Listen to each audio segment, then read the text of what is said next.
વિદ્યાર્થીઓ, દ્વિઘાત બહુપદી x² plus 2x minus 15 શૂન્યો જણાવો. તો આપણે વિદ્યાર્થીઓના શૂન્ય ગોતીએ છીએ.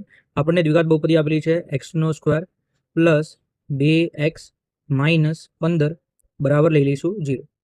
બરોબર. આપણને મધ્યમ પદના બે ભાગ પાડવા હોય તો આપણને 15નો ઉપયોગ કરવો પડે. 15ના અવયવ પાડવા પડે. 15ના અવયવ પડે છે 5 તરી 15 અને 5 માંથી 3 જાય તો 2. તો x² પ્લસ પહેલો ભાગ 5x એમાંથી માઇનસ કરીશું કયો 3x માઇનસ 15 બરાબર 0. પહેલા બેમાંથી આપણે x કોમન કાઢી લઈએ છીએ. અહીંયાથી x કોમન કાઢી લઈએ તો શું વધે x. 5x માંથી x કોમન કાઢી લઈએ તો શું વધે 5. પછી શું છે માઇનસ. અહીંયા છે 3 અને 3 પંચા 15 તો કોમન આવે છે 3. 3x માંથી 3 કોમન આવે તો x.